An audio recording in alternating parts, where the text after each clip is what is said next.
This week on the Bioneers. In the same way that the tobacco industry managed to blame consumers for their choices in smoking, the plastics industry is working to shift the blame to we the people for littering or for not recycling enough. We hear from Anna Cummins of the Five Gyres Institute about a global movement working to put an end to plastic pollution and create a zero-waste economy on Bioneers Radio.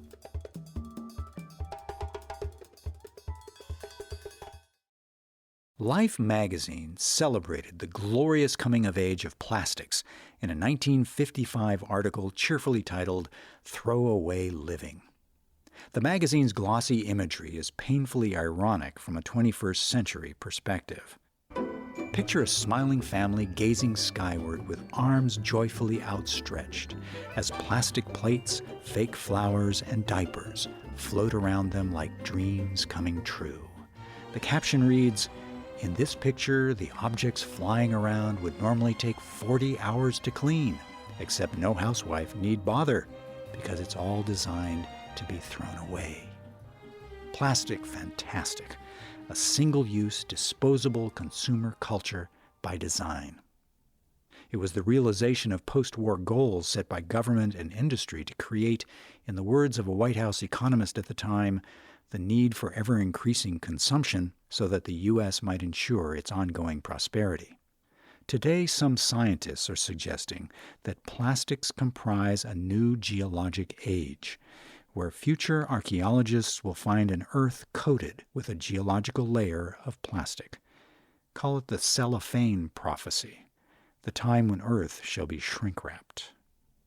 Not to mention the fact that plastic is now found in virtually every living organism, including us humans. As for prosperity, who benefits is the giant corporations, from consumer product companies to the fossil fuel industry, whose petrochemicals are at the source. Over the past decade, a global resistance movement to abolish petrochemical plastics has arisen to meet the challenge and to transition to truly biodegradable, non-toxic plastics and a zero-waste economy. Advocates are organizing to hold corporations accountable while pushing for circular economic systems that mimic nature's no-waste approach. In this program, we hear from Pathfinder Anna Cummins, Deputy Director and co-founder of the Five Gyres Institute. This is Plastic Planet, Stopping Big Oil, Big Plastic, and Big Misdirection. I'm Neil Harvey. I'll be your host. Welcome to the Bioneers, Revolution from the Heart of Nature.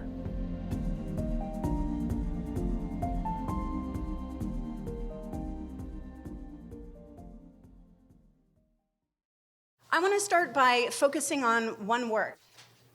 One single word that I think illustrates some of the challenges we're up against in this plastics issue, and that is the word accountability. In the 1960s in the United States, lung cancer rates were skyrocketing, while doctors and scientists were proving the source of the problem, smoking. But the tobacco industry managed to mislead the American public for years. And it wasn't until the 90s that scientists, lawyers, and advocates teamed up to finally hold the corporations accountable for the damage they'd done to the American public. Anna Cummins is the co-founder and deputy director of the nonprofit Five Gyres Institute. Its bold mission is to empower action against the global health and environmental crisis of plastic pollution. She spoke at a Bioneers conference. In the same way that the tobacco industry managed to blame consumers for their choices in smoking, the plastics industry is working to shift the blame to we the people for littering or for not recycling enough, instead of taking accountability for profiting tremendously and making ever-increasing amounts of unrecyclable and, frankly, toxic plastic products. In fact, the connection between big tobacco and beverage container companies isn't an abstraction. In the 1950s, big tobacco and big plastic joined forces to emulate the tobacco model to shift responsibility for throwaway packaging from producers to consumers. Like big tobacco, big plastic developed an insidious ad campaign of classic misdirection. Now, at the time, we were celebrating the advent of this miracle material, fossil fuel-based, lightweight, cheap, durable, you can't break it, and most importantly, it was designed to last forever. Well, these same qualities are the ones that are coming back to haunt us. Plastics really enjoyed an advent of incredible exponential growth back then, and it didn't take long for the effects of that to be seen. As early as the 50s and 60s, people were starting to see beverage containers littering our roadsides. Well, it didn't take long before people started saying we need to fix this problem with policy. And as soon as the first piece of legislation to mandate returnable, refillable beverage containers came into the sphere, this group came into being, Keep America Beautiful. And this was their signature Crying Indian campaign that some people may remember from the 70s. Well, the fact that the Indian here was actually an Italian-American actor named Iron-Eyed Cody is not the only disingenuous thing about this campaign. The whole point of this campaign was to create the concept of litter. Because people make litter, corporations don't make litter. It's your fault, it's our fault for littering. Don't be a litter bug, give a hoot, don't pollute. All of these things that we've all been inundated with our entire life absolves corporations from their responsibility in making products that are designed to be part of a linear economy. Today, science has documented where plastic begins and ends, and how it ends up everywhere on Earth, including in your body. And no, it's not fundamentally your fault. Enter gyres. In oceanography, the term refers to a large global system of ocean currents. As Anna Cummins' organization's name suggests, there are 5 major gyres in the oceans. She spoke with us at a Bioneers conference. We kind of call it like a toilet bowl that never flushes. It's the spinning of the earth, its currents and prevailing winds, and it creates a huge vortex in the ocean. So plastics that enter our oceans every single day, from rivers, from our watersheds that flow from land to sea, get swept up into these currents. They can circulate for decades. For example, the North Pacific Gyre, which is between California and Asia, that entire region, if you were to chuck a bottle into the water, which you wouldn't do, it could take 6 to 10 years to do that whole circulation from California to Japan and back. So I got deeper involved in just researching and eventually got myself invited on a research trip out to Guadalupe Island. And there I saw it firsthand. This was 2004. And Guadalupe is just at sort of the beginning of the gyre. There's a healthy population of Laysan albatross. And every single stomach sample we collected from these birds, they were all full of plastic, and this really drove it home for me. When Anna Cummins was a grad student in environmental policy, she went on a fateful research expedition to study plastic pollution in the Pacific Ocean. There she met the group's lead researcher and her future husband, Dr. Marcus Erickson. So the two of us went on board a trip from Hawaii to Los Angeles. Every single day, we pulled up samples that were full of microplastics. But when you were standing on the bow of the boat, it was blue water everywhere you could see. So there was no island. There is no patch of garbage the size of Texas. It's really more like a plastic smog. Cummins and Erickson became curious about how widespread the issue was and whether it was a global phenomenon. They used their wedding money to found a new organization called the 5 Gyres Institute. So we went to all 5 gyres, we collected samples, and we published that data in 2014 as the first global estimate on plastic in the world's oceans, roughly 270,000 metric tons from 5.25 trillion particles. What that really tells us, those are big numbers to wrap your head around, is that the solutions to ocean plastic are not in the ocean. The solutions are upstream, with policy change, with design change, with corporate engagement. We spend a lot of time as a movement banning this, banning that, banning straws, banning bags, and it's exhausting.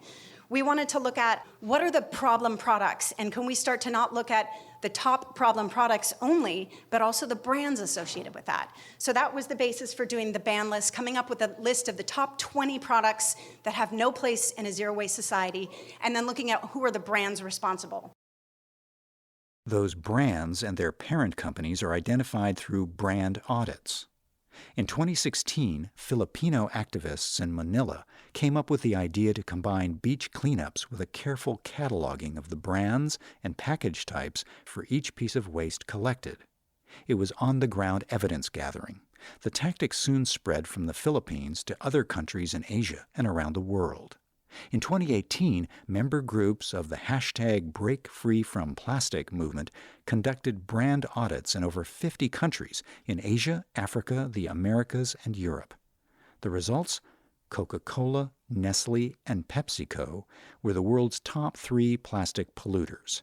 The activists used this data to create a series of global campaigns designed to return attention to the real culprits, the corporations producing plastic. In the U.S., Cummins and 5 Gyres realized that focusing exclusively on oceans and coastlines was leaving out the vast numbers of people needed to build the kind of movement necessary to transform the system. They traveled to the Midwest to conduct the largest investigation to date into inland plastic pollution. So we went to the Great Lakes in 2012 and 2013, and there we found our largest samples of plastic by count in Lake Erie. More plastic in Lake Erie samples than any of the 50,000 miles we'd surveyed before, and what we found there was microbeads from personal care products. Well, this leads to some good news and really leads into the story of why we're here, the power of collaboration. So we took that science in hand, we went to Procter & Gamble, and they basically said, more research needed. So as a coalition, we worked together. We passed a bill in California with many groups working together, Story of Stuff and NRDC and on and on and on, passed a bill in California. And if you can pass significant legislation in California, which is a major economy, you've essentially passed a federal bill. And that's what happened. In 2015, California passed a landmark ban on the pervasive plastic microbeads in so-called rinse-off cosmetics, such as shower gels and toothpaste. Meanwhile, other states had actually loosened restrictions on microbeads used in rinse-off products. But in 2015, Congress enacted a ban like California's that superseded those less restrictive state laws. By July 2019, billions of microbeads were no longer delivered via rinse-off products to the U.S. market. Other countries have followed suit. 11 nations and 8 U.S. states have enacted their own microbead bans. But these microbead bans still do not apply to leave-on cosmetics and other products such as lipstick and household cleansers. When we return, Anna Cummins reveals how much of the plastic we diligently separate at home is actually recycled into new products, plus more steps people can take to produce less plastic in the first place. This is Plastic Planet, stopping big oil, big plastic, and big misdirection on the Bioneers, revolution from the heart of nature. If you love Bioneers Radio, it's free and easy to support us. Just take a moment to post a review on our podcast on iTunes, Google Play, or wherever you find our show online. You'll be helping other people find and enjoy these incredible thinkers and storytellers. And thank you for helping us out.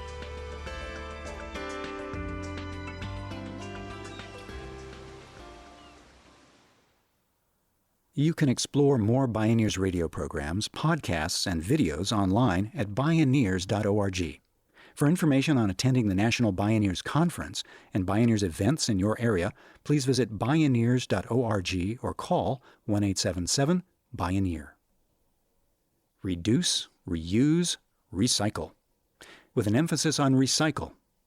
It's been the mantra of good citizenship for decades. But what we once thought was the answer for removing the inconceivable quantities of single-use plastics from incinerators and landfills is turning out very differently. In 2017, a recycling crisis exploded when country after country, including China, stopped accepting the literal mountains of used plastics shipped by the U.S. and other countries in the global north. In some cases, even the term recycled has come to be a misnomer. So there's been this myth for a long time that the ultimate solution to plastic and our consumption is recycling. And that is a myth that we have bought hook, line, and sinker. It's a very convenient narrative for industry to really push consumers as responsible for what to do with their waste and abdicate themselves from the responsibility for making products that have some value at the end of their life cycle. The problems with recycling have just really heightened lately with China's recent decision to stop taking our dirty plastic. The truth of the matter, though, is that we've created products, especially when you think of plastic bottles and beverage containers, that had no design in mind for recycling.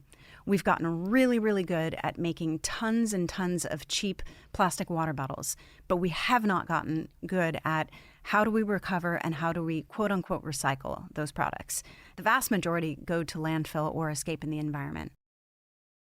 After the international market for recyclables shut down, cities across the U.S., from California to Idaho and New Hampshire, started either burning or burying plastics and other recyclables in landfills.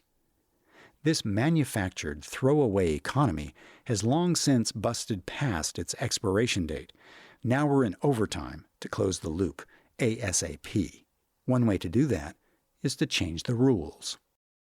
So another approach to this glut and this increase in plastic production would be to actually mandate recycled content thresholds. So if we demand that companies by 2025 or by 2050 incorporate 75% or even up to 100% of post-consumer recycled content in their packaging, then they're going to have to get much better at getting their products back.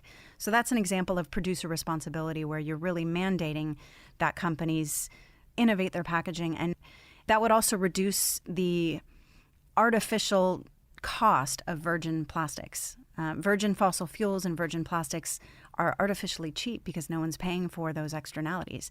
But if we demand that recycled content hit a really significant threshold, then that kind of evens the playing field out a little bit and makes recycled materials more competitive with virgin. The polluter pays has long been the legitimate public and legislative demand. When you hear the economic term externality, it means the public pays, not to mention animals and the web of life. Another proposed solution is the development of alternative materials such as bioplastics. According to Cummins, while there are some promising approaches, once again, the industry is selling us a bill of goods about just how degradable these biodegradable materials actually are. Well, let me preface it by saying we absolutely will need new alternatives that are not made from fossil fuels. That's a given. Of course, we could learn a lot from the way nature designs products. There is no waste. So there are bioplastics. You can make plastic out of biological materials, corn and starch, and I'm sure you've seen some of these at green events. There's PLA, which is a corn-based plastic, and there's PHA, which is made from a sugar-based bacteria. Some of the bioplastics that are currently on the market, though, won't break down in the ocean, and they give people a false sense that it's okay to use this because I can just throw it in the compost bin. Ideally, we go beyond this idea of replacing one disposable product with another less bad disposable product, and we start looking to systems of delivery. That's a ways off yet. So in the meantime, yes, we can make alternatives that are compostable, that are fiber-based, that are made from trees, that are made from plants. We've gotten really good at making synthetic Franken materials that need to be taken apart and most of which are wasted. But we're talking about some really valuable natural materials, petroleum and fossil fuels, that we're just turning into throwaway materials every single day.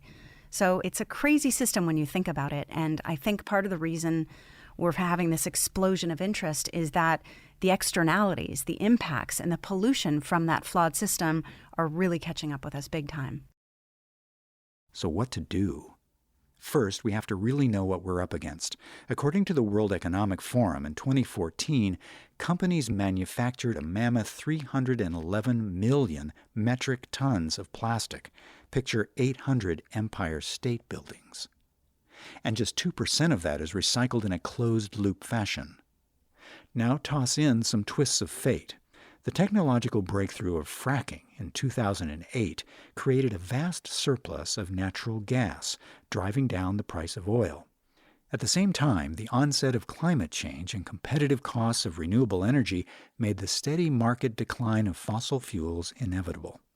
Naturally, the ever-adaptive fossil fuel industry decided to use all that excess natural gas to pump hundreds of billions of dollars into petrochemicals to make and sell more plastics and chemical fertilizer. The increases in production are terrifying. And this brings up a whole other issue in terms of the connections between plastic, fossil fuels, and climate change. So right now there are predictions coming from the Center for International Environmental Law that the industry is investing upwards of $200 billion in ramping up the production of plastic by 40% in the next decade through building 300 new petrochemical facilities in the U.S. alone or expanding some of the existing facilities. Plastic is really what's driving that increase. So if we don't get a handle on stopping the production of plastic, then no bag ban, no straw ban, no amount of single product bans are going to make a dent. A 2018 report informed by the petrochemical industry estimated that over a third of all plastics were produced to make food and beverage packaging. 15% were used to make textiles like polyester, which has surpassed cotton as the largest mass-produced fiber in the world.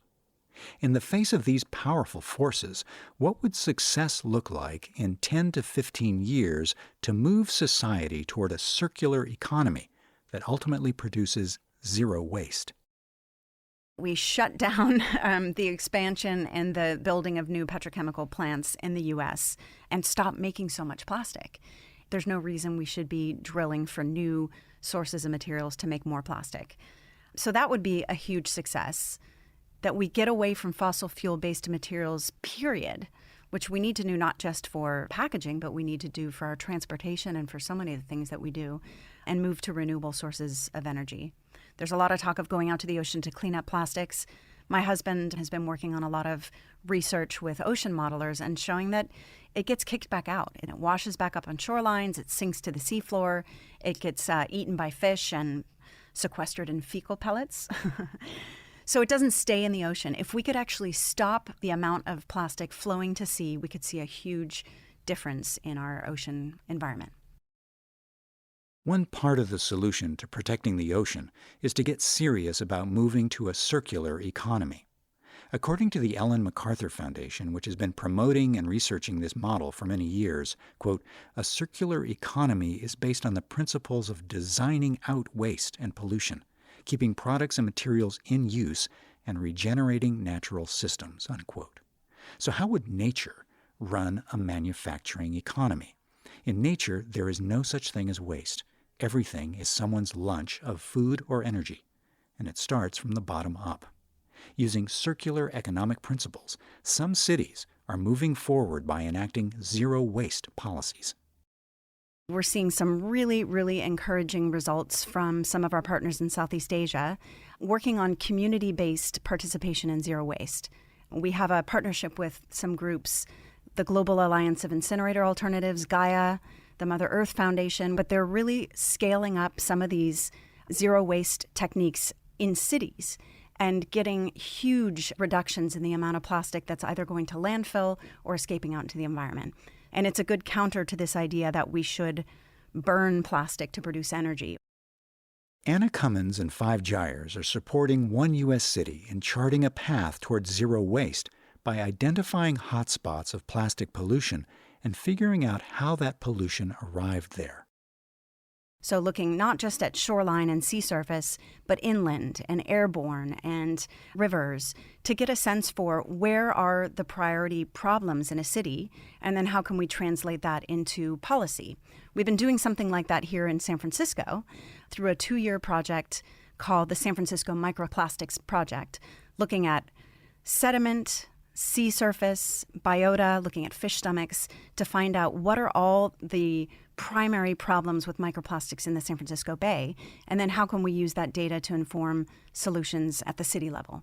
Say, for example, in the San Francisco Bay, we find that microfibers are the most prevalent contaminant. That's really useful information we can provide to the city to say, we need to get a handle on how microfibers are getting into our waterways.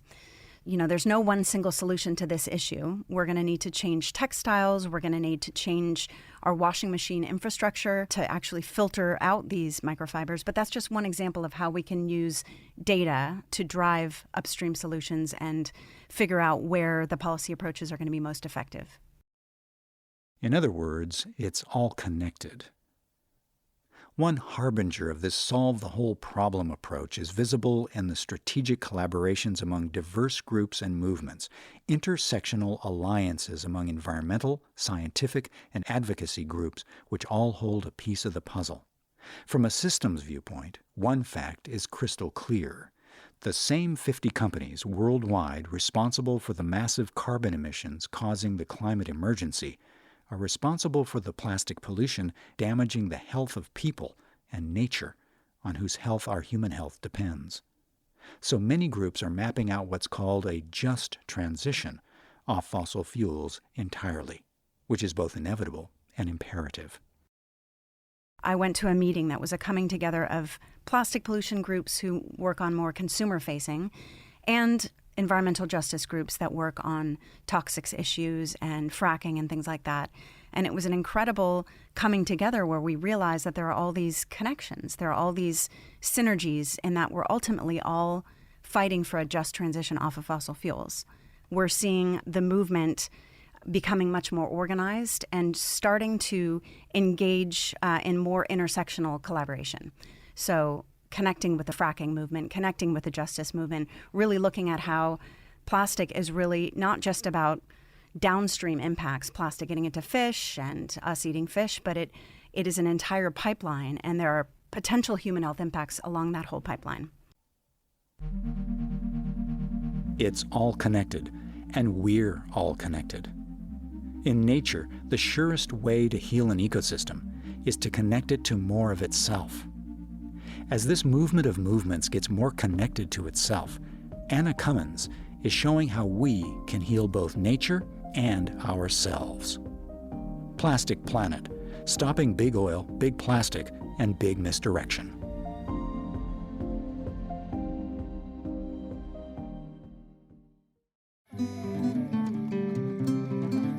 To explore more Bioneers radio programs, podcasts, and videos, visit Bioneers.org. The Bioneers, Revolution from the Heart of Nature is a production of Bioneers and Collective Heritage Institute. Executive producer Kenny Ausubel. Written by Monica Lopez and Kenny Ausubel. Senior producer and station relations, Stephanie Welch. Host and consulting producer, Neil Harvey. Producer, Teo Grossman. Program engineer and music supervisor, Emily Harris. Our theme music is co-written by the Baka Forest people of Cameroon and Baka Beyond from the album East to West. Find out more at globalmusicexchange.org. Additional music was made available by Pictures of a Floating World at freemusicarchive.com and by Mark Barrett at markbarrett.com. The opinions expressed in the Bioneers Revolution from the Heart of Nature are those of the presenters and are not necessarily those of Bioneers and Collective Heritage Institute, the underwriters, or this radio station. My name is Neil Harvey. Thank you for listening.